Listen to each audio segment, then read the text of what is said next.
Assalamu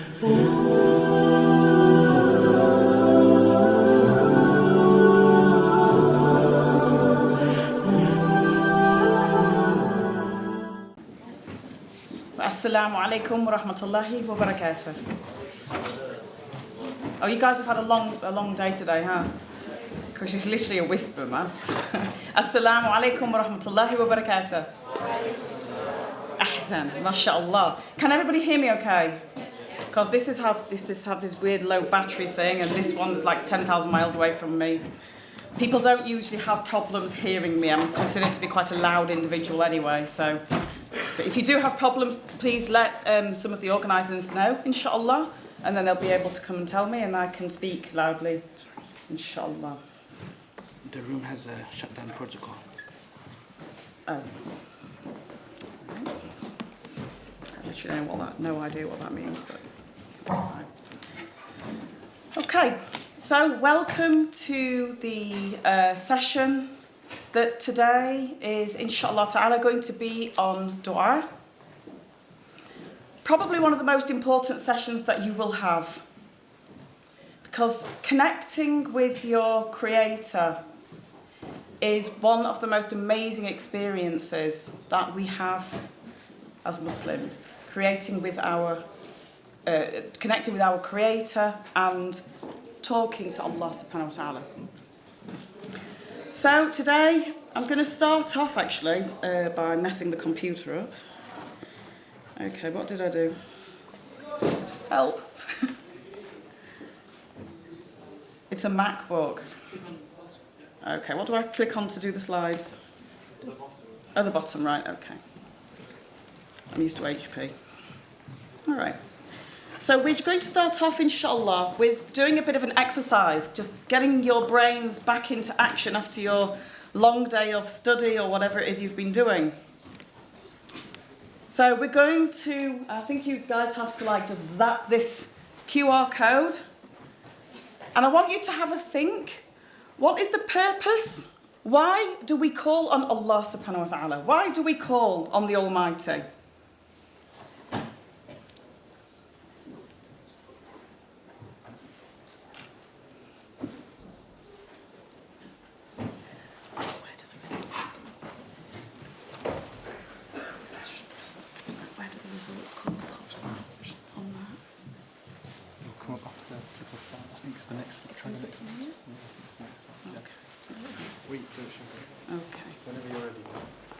So I just have to press the next slide. Okay.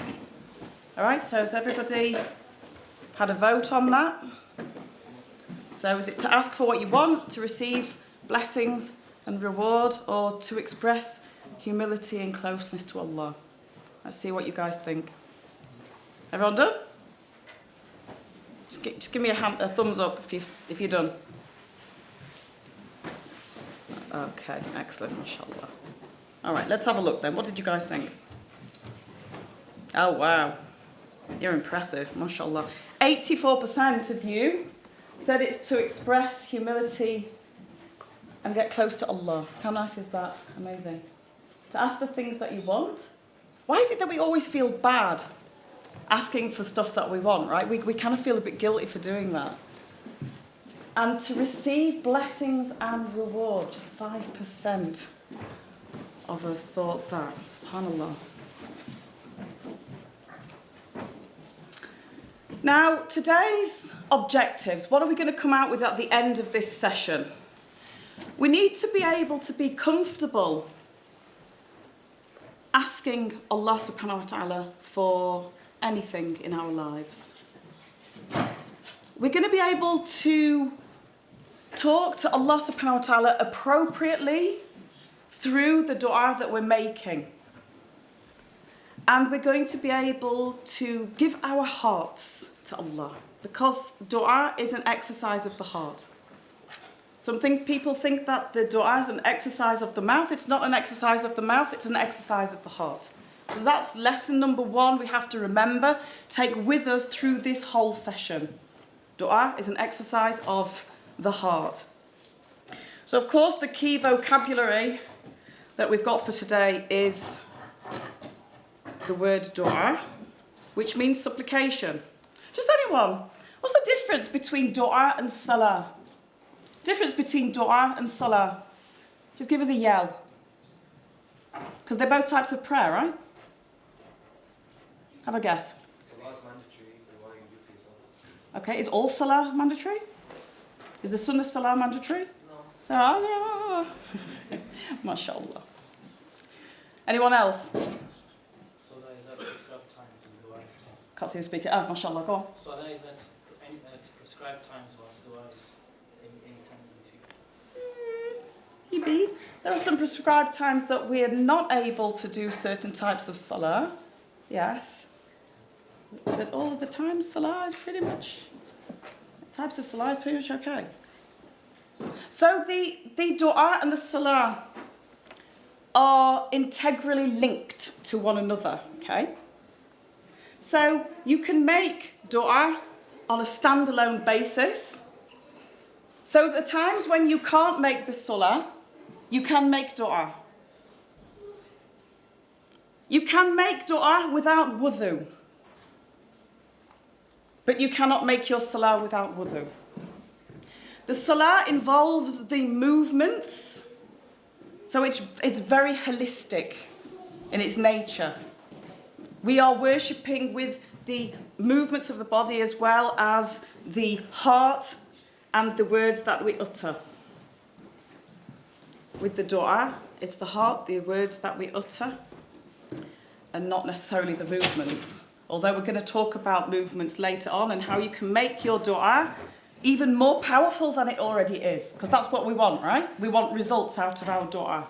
We want to have that connection. We want to remove that barrier that's between ourselves and Allah subhanahu wa ta'ala, right or wrong? Wrong? Or should I just leave now? Right or right? Right. Okay, alhamdulillah. We're on the same page, that's good, alhamdulillah. So, when we're looking at what dua is not, it's not a list of demands, but it might be a list of needs that we have as individuals. And it really is an expression of our love for Allah. And there are different types of dua. As we go through our journey of faith, and each one of us in this room we're all on a different level of faith. We're on a different part of our journey. There's no better and there's no worse. There's just different. You will find that the closer you get to Allah subhanahu wa ta'ala and the better your journey becomes, your dua will change. I promise you, your dua will change. The type of stuff you ask for. So instead of asking for like a Mercedes or £1 million or whatever, right? You might ask for something else, something that's not even of this world. SubhanAllah. So when we're talking about dua, there are so many different ways of making dua. And if we look at the Quranic verse here, we can see that Allah subhanahu wa ta'ala tells us, and when my servant asks about me, then indeed I am near. That is a promise. We're going to talk about the language that's used in that ayah shortly. But this is a promise. I am near. I answer to the call of the caller when he calls upon me. So when we are doubting sometimes, and we doubt sometimes, right? That our dua is being answered. Sometimes we're like, well, I made this dua and I'm like, nothing's happening. Like, am I a bad person? That's the first thing. Am I too sinful? Is my dua not being answered because I'm too sinful and I've just been thrown away? I've been rejected. SubhanAllah. If Allah subhanahu wa ta'ala makes a promise, then is it not important to believe that promise? People make promises and they lie, right? They break promises because we're human, that's what we do. But your Creator will never break a promise to you, ever. So if we have doubt in the dua that we're making, we have doubt in the promise of Allah subhanahu wa ta'ala, then the problem lies with us, not with Allah. Allah subhanahu wa ta'ala tells us they are always keen to do good deeds They called upon us out of longing and awe and humbled themselves before us. Surely we're going to be talking about the ingredients of dua. How can you make your dua maximised? Here we already have ingredients in the Quran. If you look at the linguistics there, you have longing. Where does longing come from? Where does it come from? In you. From? From the heart, of course.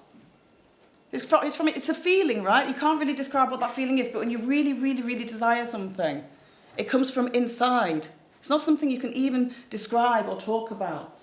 And we have awe. We are in awe of our Creator. We recognise His power. And we are humbling ourselves. We know that the Rasulullah sallallahu alaihi wasallam tells us that anyone with an ounce of arrogance or pride will not enter Jannah. Why? Because when we are an individual who has this arrogance, we think we know it all. We think we have all the answers. We think we're better than other people. Then we put a barrier up between ourselves and our Lord. Because if somebody thinks they know it all, then how will they even make a genuine dua when they think they're perfect anyway? If they think they know everything. So humbling ourselves is a way to break down those barriers. And sometimes it's a really difficult thing to do because thinking we know it all is part of the human nature as well. So sometimes we will find that in order for us to connect, we find that sometimes in life, and maybe all of you have been through this, that Allah subhanahu wa ta'ala will remove things that are dear to us. Right? He might remove family members. He might remove good results. He might remove things that we really, really felt we needed. He might even remove your smartphone. I mean, come on, guys. Imagine that, huh? You'd be scrabbling around like Majani, right? But actually, when Allah subhanahu wa ta'ala removes things, sometimes He's removing the barriers for us to connect with Him through our dua.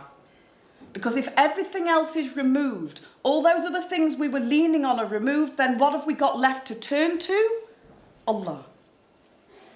Many people who are new Muslims, when I became Muslim it was the same, or people who were born Muslim who start practicing again, who start their salah, start their journey, they will find that some difficult stuff happens to them. Don't see it as negative. Because Allah subhanahu wa ta'ala making you more lonely or feeling that ghareeb, that strangeness, and you turning to Him as a result of that is something positive, not something negative. Now let's look at some of the names of Allah subhanahu wa ta'ala. Okay. I'm going to give you a challenge today. I'm going to give you several challenges today, guys. One of them is, if you haven't already memorized these 3 attributes of Allah subhanahu wa ta'ala, and write them down or photograph them with your cameras or whatever, and learn them, and use them. So, as-Sami, they all hearing. Allah subhanahu wa ta'ala tells us that He is the all-hearing. When we look at this from a scientific perspective, we know from science when sound is measured and it travels, even though it goes out of our earshot, it doesn't have an end. It just keeps on travelling. So when we're making our du'as and we're talking to Allah subhanahu wa ta'ala, and all of you will have different ways in which you do that, then the sound keeps on travelling and travelling to your Lord, subhanallah. So He hears you, even though you might not think He does. Al-Mujib. Al-Mujib, He responds to you. He's responsive. He promises that response. So believe that and believe in that. And Al-Qadir, the all-able. So try and learn those 3. If you have to write them down or if you want to photograph them, that's absolutely fine. Now, we're going to reflect at this point And we're going to think about what the ingredients are for dua.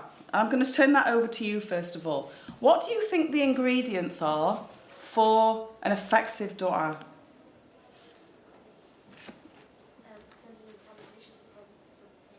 Yeah, okay. So sending salutations on the Rasulullah sallallahu alayhi wasallam. Anyone else?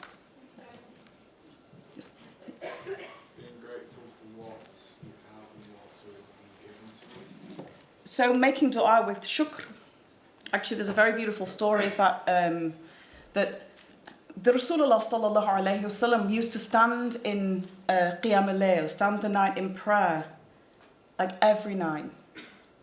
And he would stand until his feet would be painful and swollen. And Aisha, radiallahu anha, this is a hadith that's actually narrated by Aisha.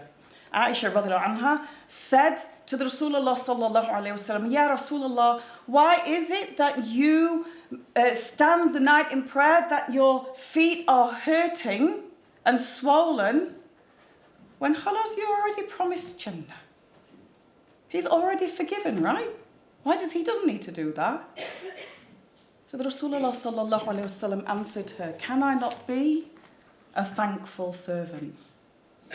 The shukr is the highest level of dua that you can make. This is the highest level of iman that you can reach.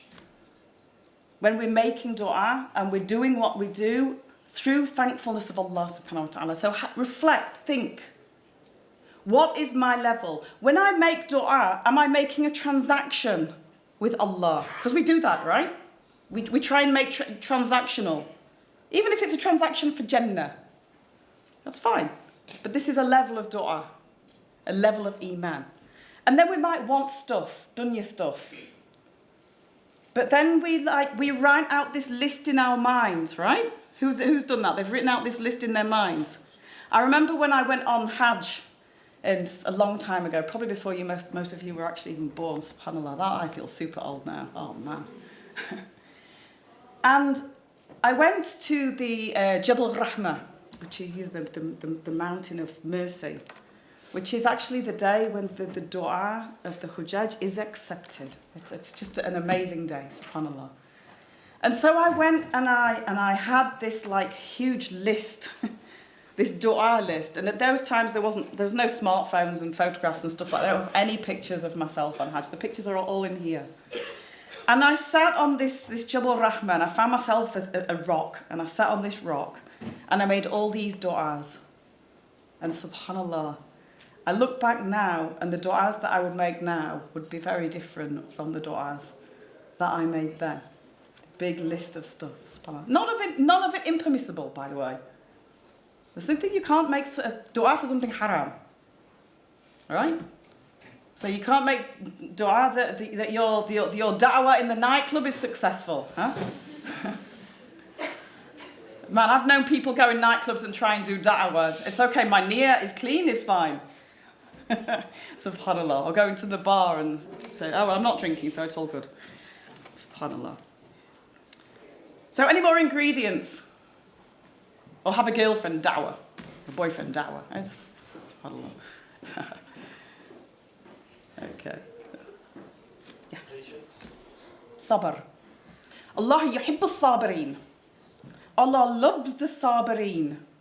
What are the sabirin in dua, do you think? What makes you have sabr in dua? Patience. What is that person? What does that person look like?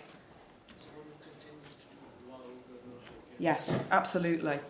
Someone who keeps on making the dua again and again and again, because being of the sabirin is also being consistent in our actions.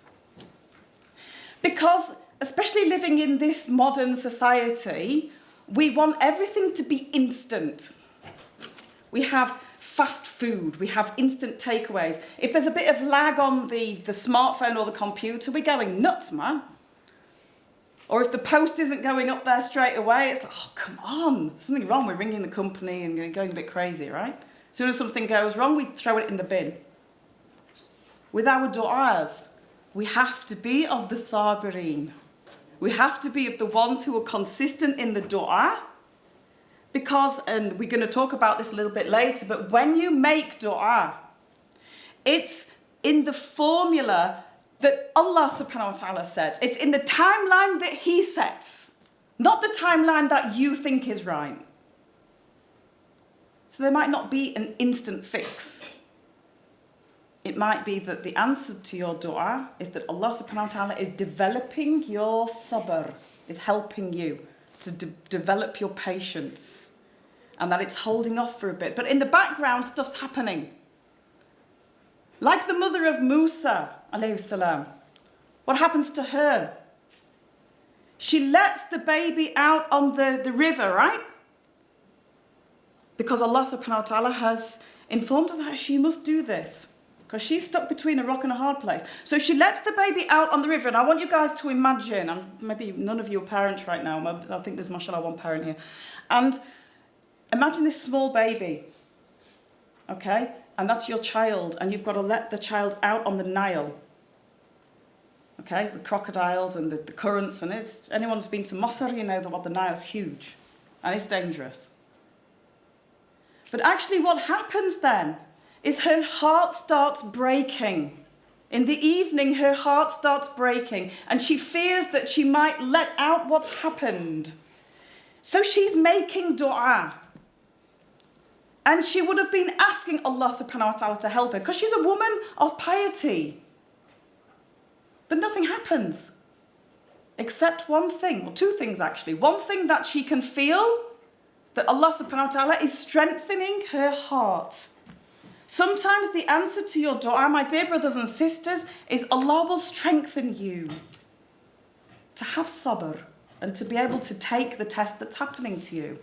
The second thing that's happening is Allah subhanahu wa ta'ala is doing things in the background, i.e. the child is not suckling from any of the nursemaids. It's refusing everybody. Why? Because Allah subhanahu wa ta'ala is going to bring that child back to her in the best of ways. So she's safe, the child is safe, and the message of Allah subhanahu wa ta'ala is preserved and safe. Just because the dua is not being answered the way you envisaged it doesn't mean it's not being answered. Be patient in the way we have our expectations. Give me some more ingredients of dua. Give me some more ingredients. Yeah. Complimenting Allah subhanahu wa ta'ala. So if you're asking for mercy, like saying, Ya Rahim, Irhamni, Ya Ghafur, Ighfirli. Yeah. So like just complimenting with, it can be in line with what you're making a dua for, but it just makes it more humble. Yeah, absolutely. So using the attributes of Allah subhanahu wa ta'ala, the names of Allah subhanahu wa ta'ala, while you're making your dua. So Allah subhanahu wa ta'ala is a Shafi, right? He's the one who gives the healing. Ya Shafi, Jibli Shifa. Oh, the one who heals, give me healing when you're sick. So you can use the names of Allah subhanahu wa ta'ala to make your dua, and it strengthens your dua. So now you're doing two things during your dua. You're making dhikr. So you're talking to Allah subhanahu wa ta'ala, you're using His names, and you are also making the dua in a humble manner as well. There's etiquette to this, the way we do this. Give me something else. Yeah. Two? That's exactly what I was just about to say. Jazakallah khair. That's amazing. Thank you. One of the main ingredients of dua is your expectation. What is your expectation of Allah? We talked a little bit about this at the beginning. Now we're going to drill down. We're going to a bit of an analysis going on here now. Now we're going to go to a Qudsi hadith, or actually part of a Qudsi hadith. All right, because it's a very long hadith, this one. Allah subhanahu wa ta'ala says, I am as my servant expects me to be. What do you expect of Allah? Think about it. When you're making your dua, when you're having your expectations, I really want you to think in your mind, what are your expectations of your Lord? Not just when you're making dua, anytime. What's your expectation of Allah subhanahu wa ta'ala? Allah subhanahu wa ta'ala also says in this hadith, because we're going to drill down a bit more, I am with him when he makes mention of me. So when you were talking about using the attributes of Allah subhanahu wa ta'ala, you're making mention of Allah's attributes, so Allah is with you. Imagine this. SubhanAllah. If he makes mention of me to himself, I make mention of him to myself. If he mentions me in an assembly, a group, then I make mention of him in a better assembly. What does that assembly mean? What are we doing right now? We're making mention of Allah, right? Right or wrong? No? Yes? Yeah, right, we are, right? So we're here for a particular intention. You guys must have gone through intention in previous sessions, right? We're here for a particular intention, and we are here in a gathering mentioning the names of Allah subhanahu wa ta'ala. So your names are now being mentioned at the throne of Allah subhanahu wa ta'ala in a gathering better than ours. And Allah subhanahu wa ta'ala will be showing off about you, every one of you, mentioning your names to his angels, to his malaika. SubhanAllah. Amazing. So what do you expect from your Lord with your dua? When you connect with Allah and you make dua to Allah and you talk to Allah, we think about the shukr that we were talking about earlier and the dua of the dunya. So can you see the different levels of those du'as, the different levels of what we're asking? We're giving the thanks to Allah, or we're saying, can I have a big Mercedes? Can you tell I like Mercedes? They're just pretty cool cars. So the levels of Iman affect the nature of your dua. And this is where that particular Qudsi hadith is continued. So here we see that Allah subhanahu wa ta'ala mentions, if he draws near to me an arm's length, then I draw near to him a cubit. All right? Now we need to think about this. I draw near to him a fathom, and if he comes to me walking, I go to him at speed. It's a very famous hadith. But let's think about what's happening here. The first action is with the person who is making the dua, or the person who is making the ibadah. The first action is with you. When you make that first action as the servant, then you will find the result will be very strong. So when you go walking to Allah, Allah will come racing to you at speed. And sometimes we sit back and we're too arrogant to do that. We don't want to try it.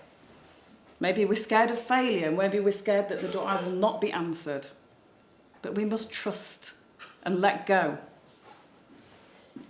So we must act first, and amazing things will happen. We see this through the Quran. Principle is mapped in the Quran. We're going to go back to the verse that we looked at the beginning, if I'm able to reverse this thing. Oh, here we go. Okay, so we're looking at the first verse here. Now we've done a little bit. I want to do a check with you guys. What have we learnt so far? And linking back to that first verse of the Quran. Try and link what you've learnt with the first verse of the Quran there. Surah Al-Baqarah 186. What do you notice? What do you notice about that link?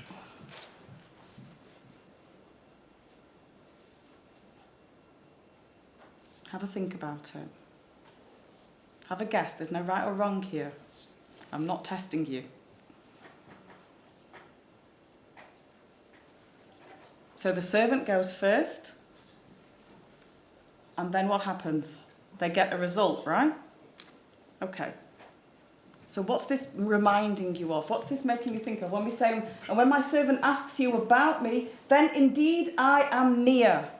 I answer to the call of the caller. So we've got an ingredient there, haven't we, that links back to the Quran. We ask first, and Allah subhanahu wa ta'ala answers. So we're seeing a link between the Quran and the Qudsi hadith, which is very important. We can't just take Quranic verses out of context and just place whatever we want on them.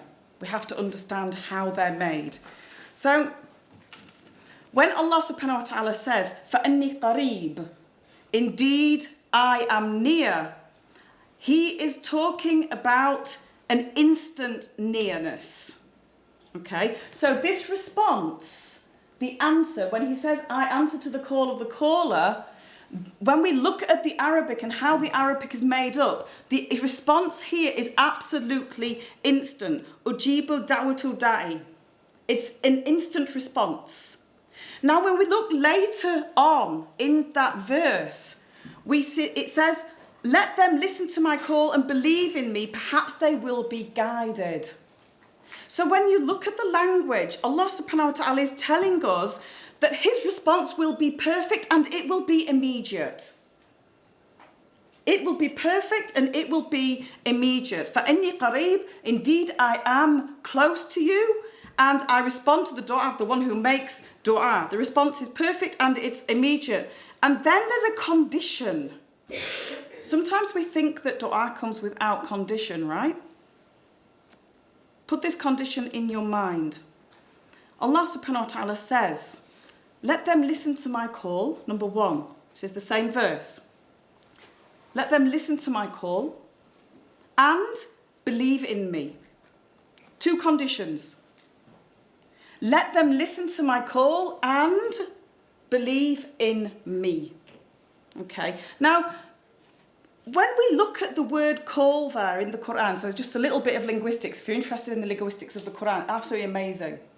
When you're looking at the linguistics, we have 2 different things going on. We had ujibu, right? That's the instant response.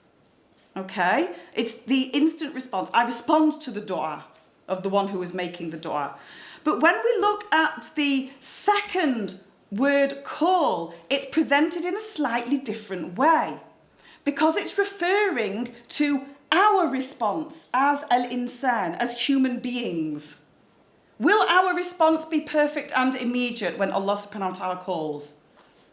No, of course it won't, because we're human beings. So the expectation that Allah subhanahu wa ta'ala has on us is not of us to be perfect. When Allah subhanahu wa ta'ala calls us, He knows that we're not going to be perfect because He's not created us perfect. We're all sinful and we all make mistakes, right? There's some really beautiful verses and there's some really beautiful hadiths based on this. So when Allah subhanahu wa ta'ala talks about this, He says, فَلْيَسْتَجِيبُ لِي, which is different. The response is different. The language also doesn't sound the same. There's a difference in the linguistic tone of this. So the expectation of Allah subhanahu wa ta'ala on us is different to expectation or the response that He gives to us. Don't expect to be perfect, my dear brothers and sisters. We're not going to achieve that. We're trying to reach a benchmark, and the blessing and the response to your dua is in the effort that you make and the quality that you are trying to get to. Okay, let's move on, inshallah. Okay, so here we're going to just move on, chuck things back out at you again, inshallah. So, have a think about an experience where one of your friends, like nowadays there's all this ghosting stuff, right, on the internet, where people will get in touch with each other. You know, it might be friends or it might be with the intention of the marriage, and then suddenly that person will like disappear and they'll not be there for you anymore. Or you've got your fair weather friends. Has anyone ever had a fair weather friend? Where they're like there in good times, and then when things get a bit difficult for you, they're just like not there anymore. How is your relationship with Allah subhanahu wa ta'ala? How is your dua? What is your experience of when somebody contacts you only when you're needed, but actually when you're not needed anymore, you're just thrown to the side? I want you to talk to the person who's next to you, and I want you to have a very short discussion and come up with a point of how it made you feel. So experience maybe that you've been through. You don't have to backbite and talk about specific names and stuff. Please don't do that. Let's not turn it into a backbiting fest. I'll get thrown out, man. So discuss an experience anonymously where somebody has really hurt you. Somebody has turned away from you. How did it feel? How did you respond? How did your heart feel? 2 minutes. Jazakumullah khair. Okay, I'm now going to be like that evil secondary school teacher and pick on people. Okay, sisters right at the back there with that lovely fluffy hood. I love that, mashallah. Okay, what do you think? How did you feel and what happened?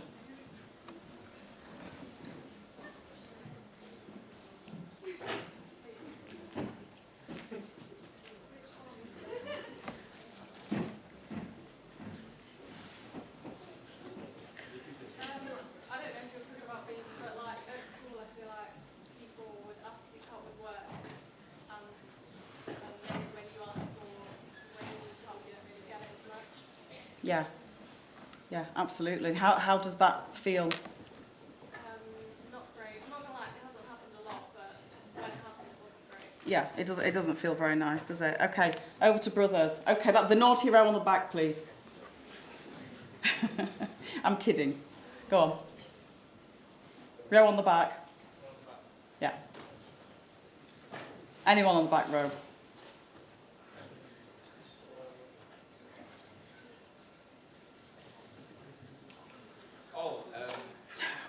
I think it's very prominent these days, to be honest.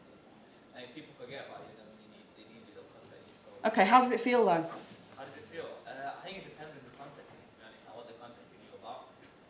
I feel like sometimes if it's something important, then maybe like it's good to know that they've reached out to you because maybe you've got that relationship with them. But I don't know, maybe if it's something trivial for a long time, then maybe they forgot about you, got a bit bored and thought, let me have a conversation.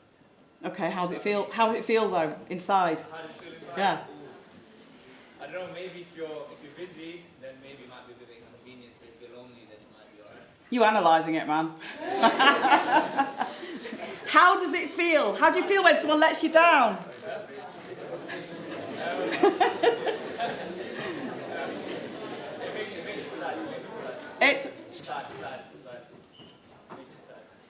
It feels sad. Yay! Result. MashaAllah. Okay, you feel sad. Moving down to the front row here. These guys were talking together. Okay, make sure you're listening to feedback. Yeah, it doesn't feel good. Okay. Because you feel what? Disregarded. Disregarded. Excellent. Okay, now we're getting some feelings through, man. Got to feel it. Okay, sister with the lovely brown coat on, mashallah, and glasses. Yeah. Abandoned. Where are we here? Who said abandoned? Abandoned, yeah, mashallah. And above blue.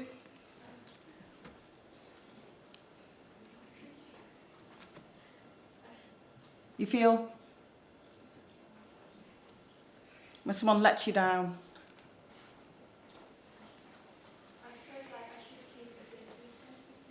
Yeah, absolutely, completely. You feel like you should keep a distance from them, right? To kind of protect yourself. Okay. I don't want you to put your hand up here, but I want you to think to yourself, have I been that person, number one, who's been a fair weather friend? And now we know from everybody kind of what that feels like. Don't do it again, guys. Shame. Moving back to the dua. Have I been that person who asks Allah for something when it suits? Have I been that fair weather person who only makes the dua when things are bad? Yet then I expect Allah subhanahu wa ta'ala to be answering my dua all the time. Have I been that person? Don't answer. Now, this is a spiritual matter. It's between yourself and Allah. But it's something to think about. Have I been that worshipper who worships when it suits, but then not bothering the rest of the time? Because things are good. Alhamdulillah, I got what I want. Khalas. No need for anything else now. And then suddenly something else goes wrong and you're like, oh, Ya Rabb, help me. I'm hurting. I lost this. I failed my exam. Car's broken down. It's raining. We could build a whole picture there, couldn't we? SubhanAllah. So we need to think about that. Let's move on and think about the foundation. What was the first part of the body that we spoke about where the dua comes from? Can you remember? The heart. So the dua first comes from the heart. Now, what is it that purifies the heart? You guys have done this in previous sessions. If you weren't here, then tough. You should have been here, because these sessions are amazing, man. More than that. What purifies the heart? Any form of worship. Any form of worship, but what else? What do we have to make? Repentance. Tawbah. Didn't you guys do that last week? Well, did you do that last week, or is it? 2 weeks ago. Wow. SubhanAllah.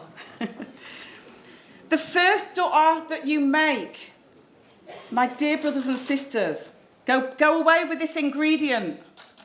The first dua that you should make is to ask for forgiveness. From here. Not just, you know this thing that people do, astaghfirullah, astaghfirullah, astaghfirullah, astaghfirullah. It's like a dance, right? Astaghfirullah dance. And it like literally means nothing.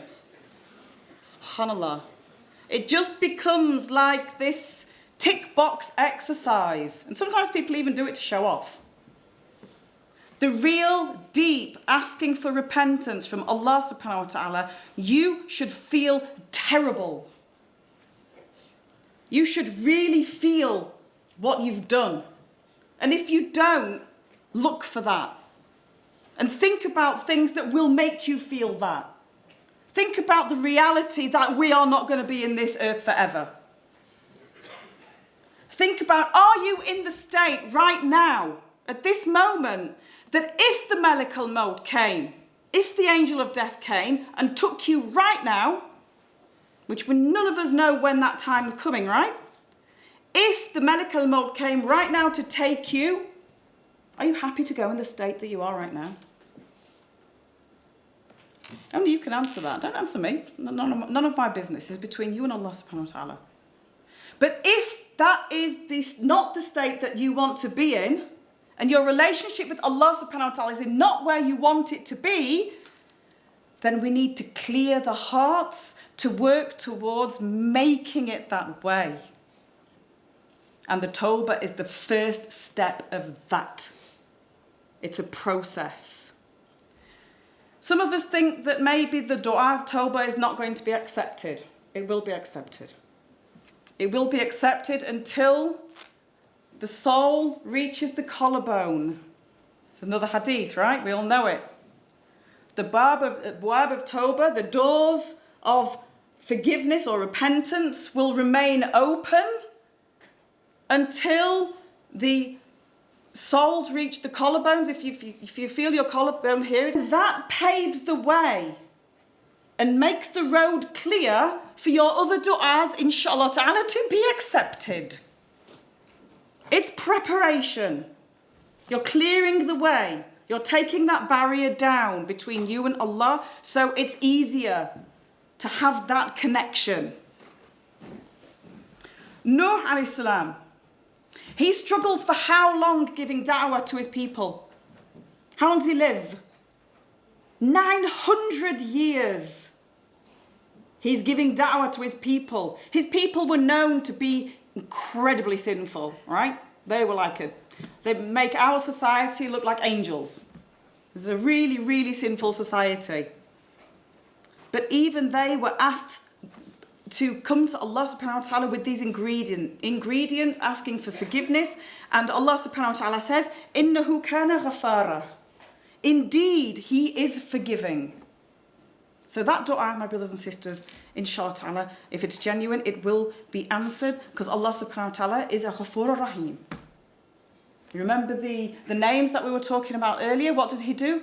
He hears you, He listens, and He responds. SubhanAllah. So the solution for your du'as, the ingredients for your du'as. Another ingredient, salawat, we talked about. Allah subhanahu wa ta'ala says, Surah 33, Allah and His angels send blessings on the Prophet sallallahu alaihi wasallam. O you who believe, send your blessings on him and salute him with all respect. It's an ingredient. It's an ingredient. There are stories where people have made full du'as. People in distress have made full du'as that consist only of salawat. Very powerful. Allahumma salli ala Muhammad wa ala ali Muhammad. Allahumma salli ala Muhammad wa ala ali Muhammad. Subhanallah. And they make this du'a again and again and again. It's very powerful. Especially on a Jummah. On Friday is the day to send salawat on the Rasulullah sallallahu alayhi wa sallam.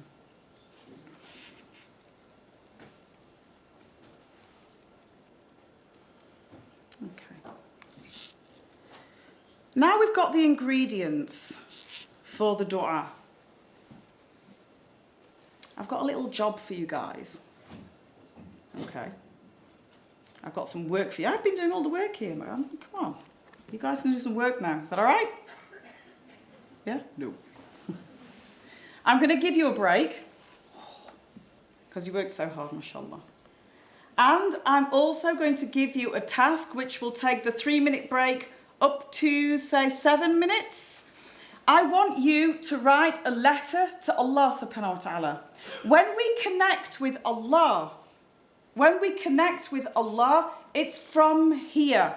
So I want you to take some of the ingredients that we've talked about today, use them and make a letter to Allah subhanahu wa ta'ala. And then after we've done that, I'm going to give you some more ways in which you can get that dua like seriously accepted, inshallah. Some more ingredients, and we're going to finish off with the most beautiful story. And if it doesn't make you cry, then your heart is stone. All right?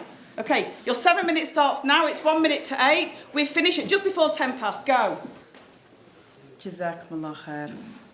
Okay, so everyone should have put together some kind of formula of dua.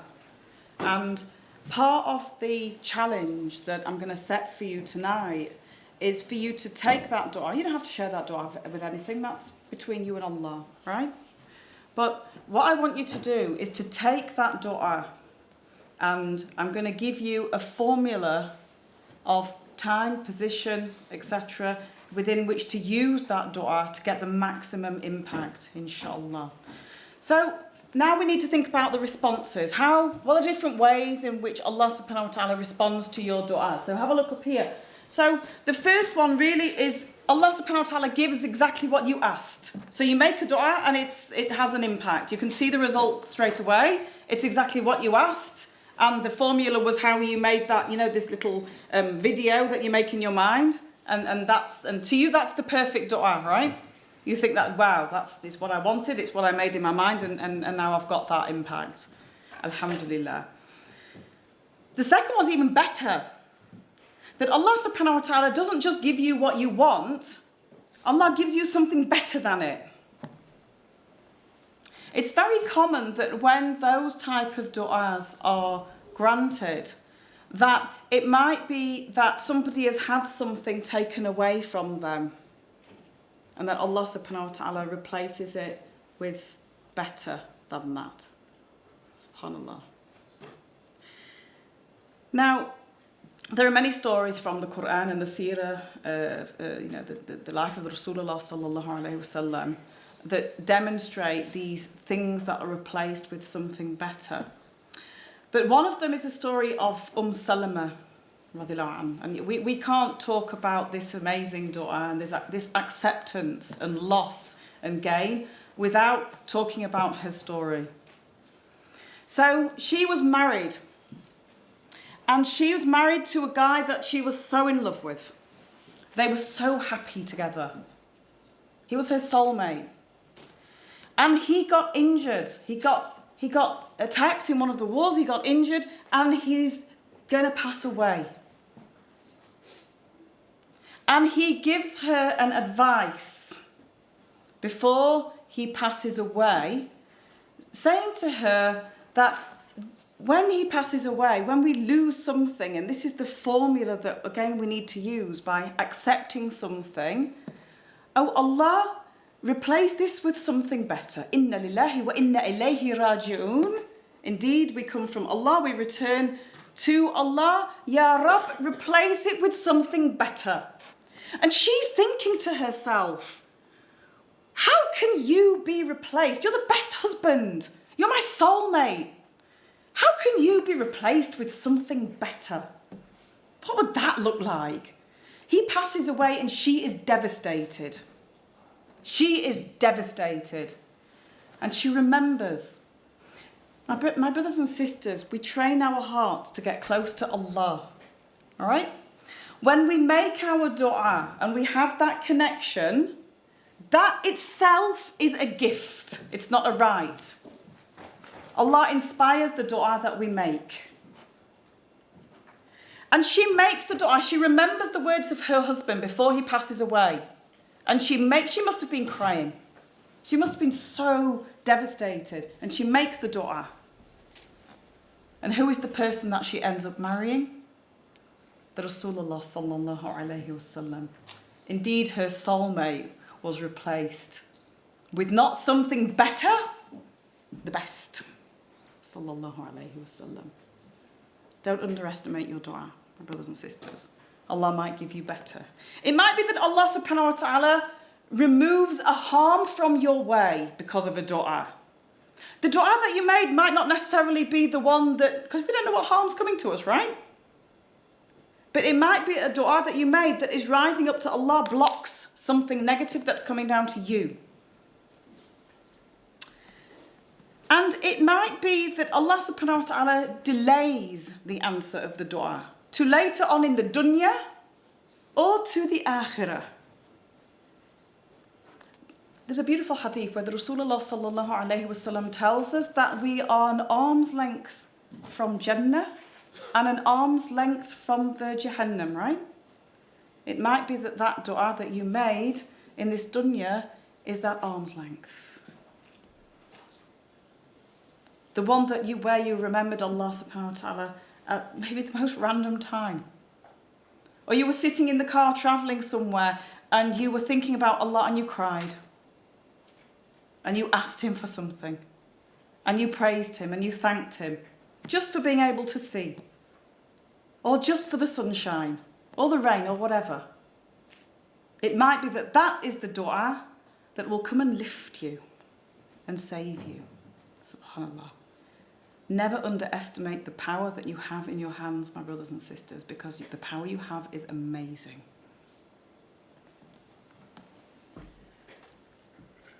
I have another challenge for you right now. A dua experience that we're going to do right here, right now, inshallah. And it shows you the impact of the dua. The best examples we have are who? Who are the best examples that we have? The prophets, right? Yeah. Okay. So I'm going to give you 2 du'as that you could learn, easy to learn, whether you're Arabic speakers or not Arabic speakers, no problem. You'll be able to learn this. So the first du'a that we're going to learn today, and again, one that practice it. There's no point in learning something and then just letting it float away. You have to use it. You have to have that impact and use it. Everyone heard of Duhurnun? Duhurnun is the prophet who got swallowed by the fish.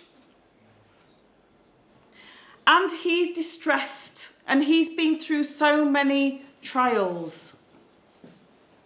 And he's in this fish. Can you imagine? Like, I remember when I was at Sunday school, I was brought up as a Christian. And I used to be at Sunday school, and we used to have like these biblical books. And the story of Duhurnun is also in the Bible as well, by the way. And it used to be portrayed in the Bible. It's a whale, not a fish, and in the Quran it's a large fish, and in the Bible it's a whale.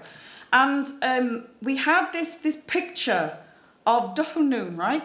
And he's sitting and he's got a little table with a candle on it and some dinner, and he's kind of sitting there, sort of chilling in this fish, in this whale. And that's because obviously the reality of it would be horrific. It would stink. It would be full of dead stuff. you would be feeling pain from the acid that is in the creature's stomach, right? You would be terrified. In your mind, you're dead already, right? You've been swallowed by a shark or whatever. You're dead. You're not going to come out of that. Even a prophet would have been thinking that. So the dua that you're going to make at that time is going to be super powerful. The forgiveness you're going to ask at that time is going to be super powerful, the most powerful thing. But even though Dhuhnun is in this fish and he's distressed and he thinks it's his final times, he's still thankful and he still makes this dua to his Lord. And this dua, it's in 3 parts. Okay?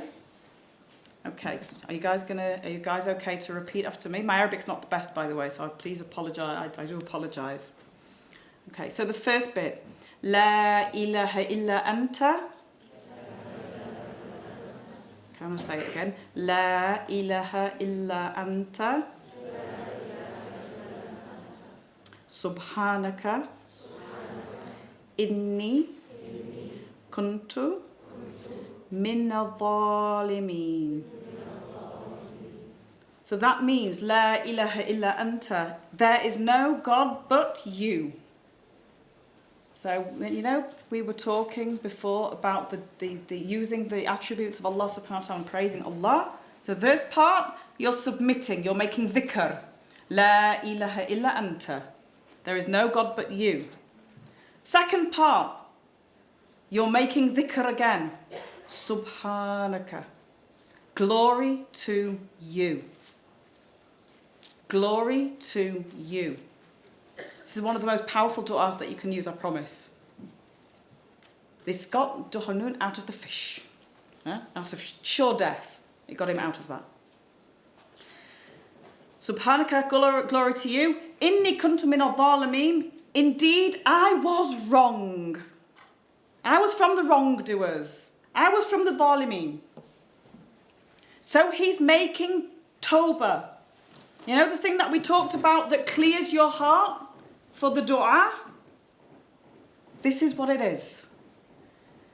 And so the ingredients there for this dua are clear. Dhikr, submission to Allah. Ikhlas, purity of faith. And genuine dua from here. Asking for forgiveness. It's a simple dua, but it's super powerful.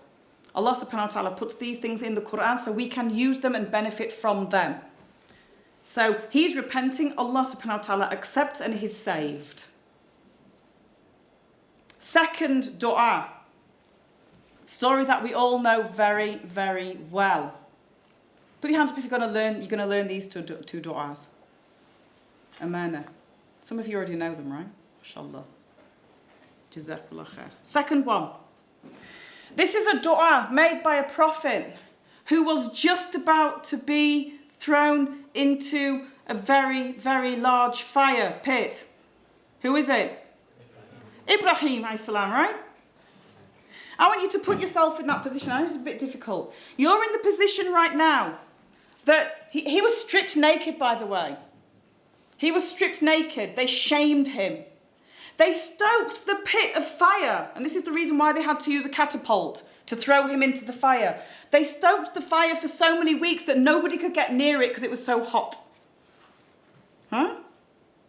He's in this catapult, ready to be thrown. There's literally nothing he can do. He's stuck there. In his mind, what's going to happen? In your mind, if that's you, what's going to happen to you? You could like waltz on out of there. Yeah, I'm sorted, man. You're not, are you? You're going to be thrown into a fire. What's going to happen to you? You will be in severe pain and you will die.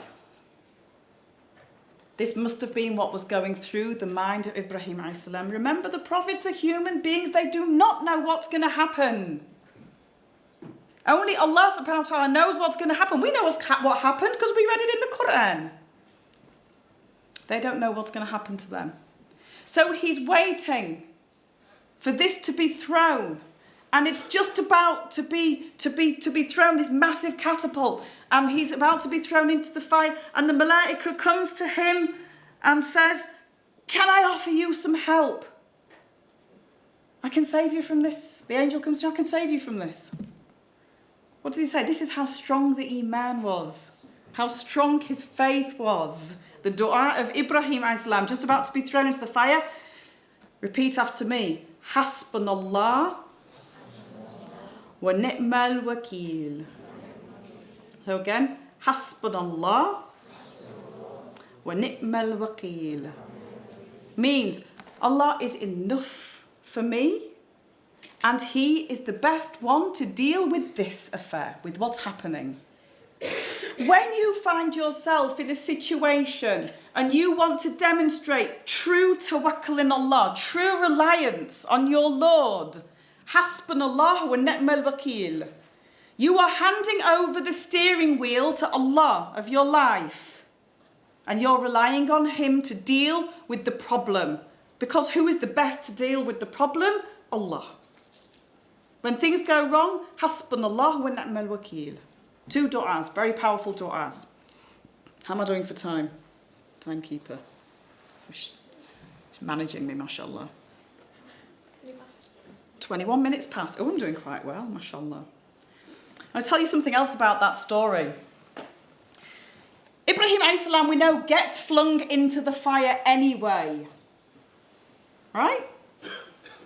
And Allah subhanahu wa ta'ala orders the fire be cool and safe for Ibrahim. Okay? Be cool and safe for Ibrahim.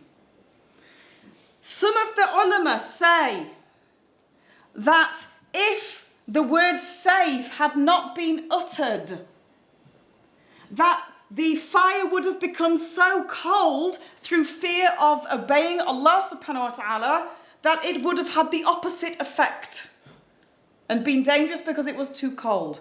It's also said by the ulama that every single fire on earth obeyed this command. SubhanAllah. We think we're so independent, right? Your body's there doing dua all the time. They're doing ibadah all the time, no matter what faith you are. SubhanAllah. Try and make your heart stop beating right now. Do it. Oh, do it. Come on then, crack on. You think you're so powerful? Make your heart stop beating now. No? Okay. Why can't you do it? Why can't you do it? What's wrong with you? You're powerful, huh? Because your body is obeying Allah, not you. It's not obeying you. It's obeying Allah. So the type of dua that we make is subconscious. It's the result of a trained heart. And so we have to train ourselves to develop the duas. So some of us want stuff, some of us want marriage, some of them want whatever. The best of dua is the ingredients that we've given today and relying on Allah subhanahu wa ta'ala. Ya Rab, give me what is best for me. I want this, but you know what's best for me. Give me what's best. You know what's best. Subhanallah. So let's talk again. I was going to give you some ingredients. You've got your own du'as. You have the 2 du'as now that you can use. So you have an armory of du'as, right, that you can use.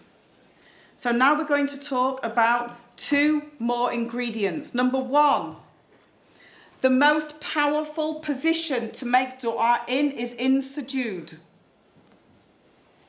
Huh? When you're in prostration, this is the most powerful position to make du'a in.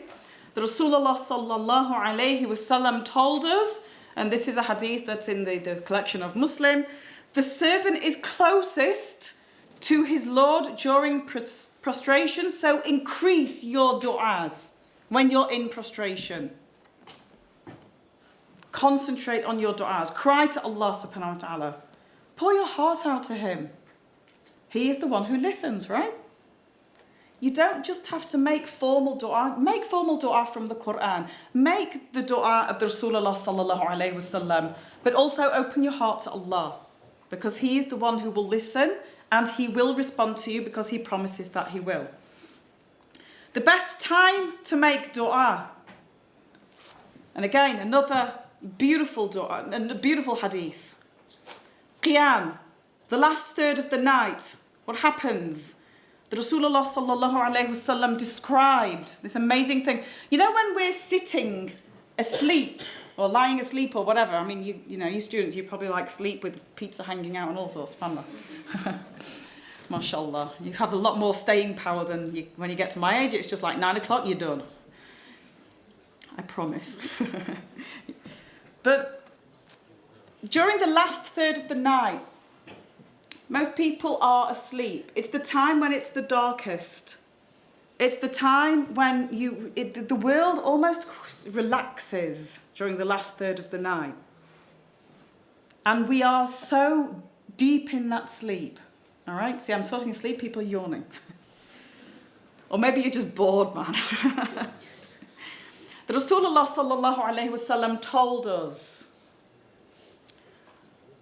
Rabbana, our Lord, descends every night to the lowest heaven. You know when you're sleeping during that last third of the night? Huh? You have an invitation in your inbox, in your heart inbox, from Allah. The Lord descends every night to the lowest heaven when 1/3 of the night is remaining and says, who will call on me so that I may answer him? It's beautiful. Who will ask of me that I may give him? And who will seek my forgiveness so that I can forgive him? Allah subhanahu wa ta'ala is there for you during the last third of the night. Yet we sleep. We miss the opportunity night after night after night to get out of bed maybe 20 minutes, half an hour before Fajr, make wudu, make 2 rak'ah, get in sujood and make dua and cry to our Lord when the rest of the world is asleep. So my challenge to you, my dear brothers and sisters, start making some qiyam al-layl before your Fajr. And I can absolutely guarantee you that your dua will be so strong and that your heart will start growing and it will change and it will develop and your closeness to Allah subhanahu wa ta'ala will feel amazing and it will change you. Even just once, twice a week. Put it into your life and you will see amazing results because you're doing something amazing. So these are 2. The position, sujood, the time, last third of the night, powerful. All right? These are all ingredients that I'm giving you. Try and use them. Now, of course, we know we raise our hands in dua. You don't have to raise your hands in dua, but it is a sunnah of the Rasulullah sallallahu alaihi wasallam. There was a time when he was seen raising his hands to the point that the whiteness of his armpits was showing. So he used to raise, sallallahu alaihi wasallam, his hands in dua. Now, I promised that I would finish off with something incredible. Do you still want to hear it? Or it's time, like you can go, or you can hear what I have to say. Because if you all walk out now, I'm just going to sit in a corner and cry. Okay. Put your hand up if you love the Rasulullah sallallahu alayhi wasallam. Some people are like, oh, I'm not sure. The most amazing dua. The day that we dread the most is Yawm al-Qiyamah, right? The day that we dread the most is the day of judgment. People will be naked, barefooted. The sun will be brought close to the earth. People will sweat. Some people will be covered to their soles of their feet in their own sweat. Some people will be drowning in their own sweat. SubhanAllah. May Allah protect us. Just the thought of this day fills us with fear. But we love the Rasulullah sallallahu alaihi wasallam and we have so much hope in him, right? Now,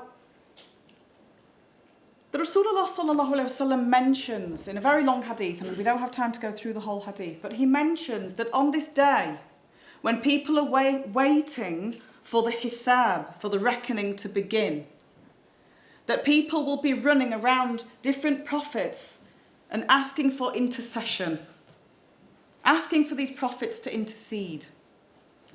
But all the prophets will be sending them away. Nafsi, nafsi, myself, myself. Everybody will be themselves on that day because people will be terrified. Even the prophets will be terrified. SubhanAllah. So the Rasulullah sallallahu alayhi wasallam describes this day. And he says that the people will go to him eventually and will ask for him to intercede. And he will go and he will ask Allah subhanahu wa ta'ala if he can intercede. And he will ask and he will be given permission. And the hadith mentions, he will inspire me with words of praise. The words that I never heard before. And then the Rasulullah sallallahu alayhi wasallam will be taught these words and he will praise Allah. And then he will go into sujood. Nobody knows how long this timeline will be, brothers and sisters. Nobody knows this. Allah knows best. It's part of al-ghaib, part of the unseen. And he will stay in sujood for as long as Allah wants him to. And then eventually, Allah subhanahu wa ta'ala will say to Rasulullah sallallahu alayhi wa sallam, Ya Muhammad, ifa' razak, raise your head. Raise your head. Speak and the intercession will be granted to you. Ask and you will be given. Intercede and your intercession will be accepted. Imagine this. We're desperate. We're desperate at this point. And the Rasulullah sallallahu alayhi wa sallam, I just want to give you a bit of context here. His mum and dad weren't Muslim. Huh? So his uncle, Abu Talib, he's not Muslim. All right? He has many family, friends who were sinful and subhanAllah. He had his wives and his family, his kids, all of whom passed away before he did. All his kids, he lost all his kids, apart from one, Fatima, radiallahu anha. Before he passed away, he suffered loss.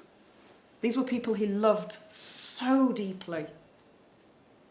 The Rasulullah sallallahu alayhi wasallam could make dua on that day for anybody he wants. His family, his parents, his wives, his kids. My brothers and sisters, the Rasulullah sallallahu alayhi wasallam will make dua for you and me. He will say, Ya Rabb, ummati, ummati, my ummah, my ummah. This is the intercession of the Rasulullah sallallahu alayhi wasallam. This is the dua that he will make for you and for me on that day when it counts the most. Sallallahu alayhi wasallam.